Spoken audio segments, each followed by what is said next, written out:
से था।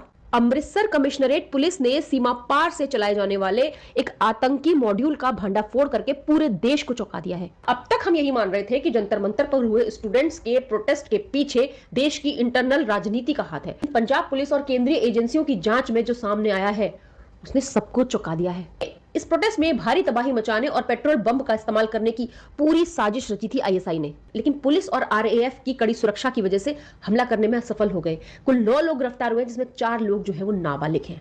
और इन गिरफ्तार हुए लोगों ने खुद बताया है कि उन्हें पाकिस्तान में बैठे हैंडलर से निर्देश मिल रहे थे कि किस तरह से भीड़ का फायदा उठाकर पुलिसकर्मियों, सुरक्षा कर्मियों और ट्रेनों को निशाना बनाना है। और इसके अलावा सरकार के विरोध में भ्रम फैलाने के लिए 400 से ज्यादा फेक सोशल मीडिया अकाउंट्स का इस्तेमाल भी किया जा रहा था। इनको ये टास्क दिया गया कि आप पुलिस एस्टेब्लिशमेंट्स और सिक्योरिटी एस्टेब्लिशमेंट्स की रैकी करें, उनकी वीडियो बनाएं। ये टास्क था। पेटीएम के जरिए से इनको पैसे दिए गए और इसके बाद इनको ये बताया गया था कि आप कोई पुलिस या कोई यूनिफॉर्म्ड फोर्स का कोई भी बंदा उसको टारगेट करोगे।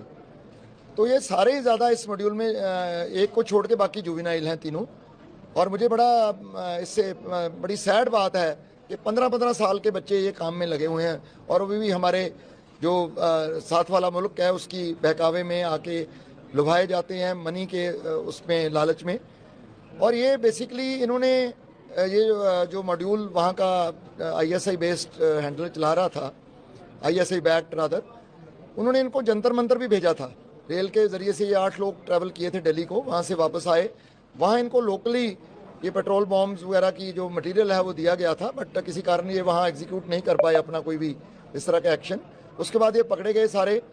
और मेन बात तो जुवेनाइल्स के ऊपर फिर चिंताजनक बात है कि हमारे जो यंगर जनरेशन है उसको संभालने की ज़रूरत है, पेरेंट्स की तरफ से और फैमिली की तरफ से भी। भाई हमारे देश के जेंजी को ना नेपाल के जेंजी से कुछ सीखना चाहिए। नेपाल का जेंजी अपने देश के लिए लड़ रहा है, लेकिन हमारे देश का जेंजी पड़ोसी मुल्क के बहकावे में आकर अपने ही देश से लड़ रहा है।